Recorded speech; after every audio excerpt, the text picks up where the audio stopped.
Assalamualaikum warahmatullahi wabarakatuh. Pertama-tama marilah kita sampaikan rasa puji dan syukur kehadirat Allah Subhanahu wa Ta'ala, Tuhan semesta alam yang senantiasa memberikan hidayah dan nikmatnya. Tak lupa marilah kita haturkan sholawat serta salam kepada junjungan kita Nabi Muhammad SAW.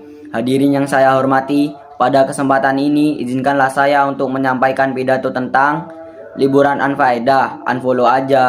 Liburan, siapa gak berbinar-binar kalau dengar kata libur, apalagi liburnya gak sehari 2 hari. Kalau lihat raut wajah sekolah anak zaman now, dia pulang sekolah kebanyakan udah kusut. Secara berangkat pagi pulang sore, bahkan bisa sampai malam kalau dilanjut les. Capek, gak usah ditanya. Coba aja cek kalau salam pas mau berangkat sekolah sama salam pulang sekolah. Biasanya nih kalau salam berangkat sekolah suaranya jahar alias keras. Kalau pulang sekolah suaranya jadi sir alias pelan. Bahkan sampai ada yang langsung merebahkan badannya di kasur. Sabar ya teman-teman, ini adalah konsekuensi dari menuntut ilmu, pasti ada pengorbanannya. Liburan unfaedah, bagi sebagian kalangan liburan bukan hanya untuk melepas penat, namun lebih dari itu liburan bagi mereka untuk selain bersenang-senang juga sebagai ajang asistensi dan pengakuan diri sebagai kaum jet set. Hobi mereka pelisir ke tempat-tempat eksotis dan menaiki pesawat jet. Soal harga yang harus mereka bayar nggak usah ditanya. Bagi mereka berapapun harga yang dikeluarkan untuk liburan nggak masalah. Yang penting dapat membayar kelelahan dan kepenatan yang menumpuk selama bekerja. Buat kamu yang masih belajar gimana cara libur kamu, minimal kalau libur hari Minggu deh, bangun siang, mandi cukup sekali atau malah gak mandi, nonton kartu sepuasnya di rumah diawali dengan nonton Doraemon, hangout sama temen, nge-mall, libur pokoknya having fun. Besok Seninnya back to school. Ya, ada juga yang akhirnya harus nambahin booster karena mager buat mengawali hari Senin dan kembali dengan rutinitas di sekolah, belajar, bikin tugas. Makanya ada istilah I hate Monday. Happy sih happy, cuma nggak long lasting gitu loh. Coba deh lihat orang-orang yang rela cari bahagia meski harus menebus dengan harga yang nggak murah. Saat mereka menyendiri berkontemplasi, ternyata masih menemukan ruang kosong di hati yang ternyata masih juga ada yang terisi. Banyak dalil yang menyebutkan betapa kesenangan dunia adalah sesuatu yang menipu.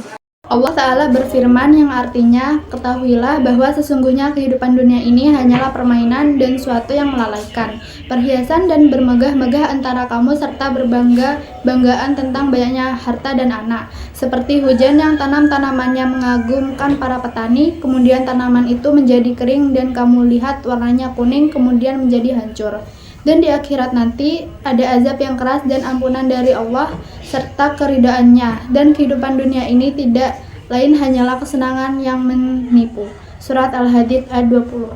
Si kesenangannya saja menipu, bahkan dunianya saja diibaratkan bagaikan bangkai.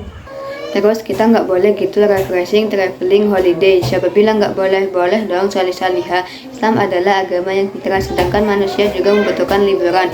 Karena kita manusia bukanlah robot. Liburan adalah rehat sejenak dari berbagai rutinitas keseharian, namun tetap berfaedah dan ternilai ibadah. Imam An-Nawawi mengatakan, rehatkan jiwa kalian dengan melakukan yang diperbolehkan.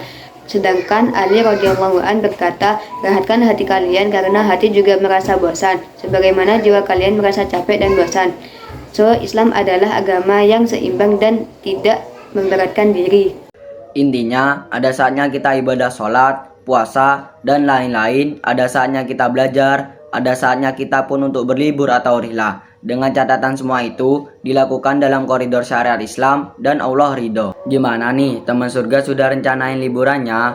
Mau traveling sama keluarga? Boleh, selama travelingnya ke tempat yang baik dan tujuan yang baik. Tentunya dengan melakukan traveling, selain bisa untuk refreshing, juga bisa sekalian tadabbur, melihat dan merenungi tanda-tanda kebesaran Allah Subhanahu wa Ta'ala. Liburan bisa kita isi dengan bersilaturahmi ke rumah sanak saudara juga loh. Sangat bisa, jadi kita jarang banget buat ngumpul karena sibuk di sekolah. Atau di liburan kali ini justru jadi peluang besar kamu untuk bisa birrul walidain. Misal dengan membantu pekerjaan ibu di rumah. Buat kamu yang akhwat sekalian bisa latihan buat jadi ummu warabatul bait kelak. Buat yang ikhwat, jangan salah. Dengan kamu membantu pekerjaan ibu nggak akan ngurangin kekecian kamu kok.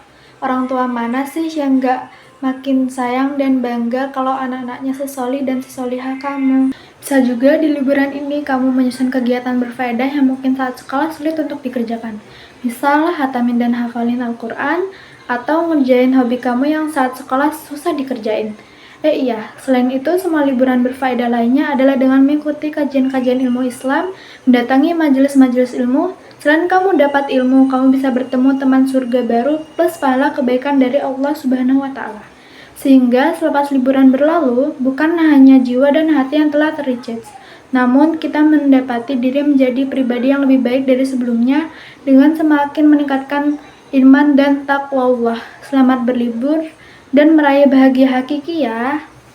Dari banyak kata yang telah terucap dan dari banyak hal yang telah kita simak bersama-sama, semoga apa yang telah saya sampaikan kiranya menjadi bermanfaat bagi kita sekalian.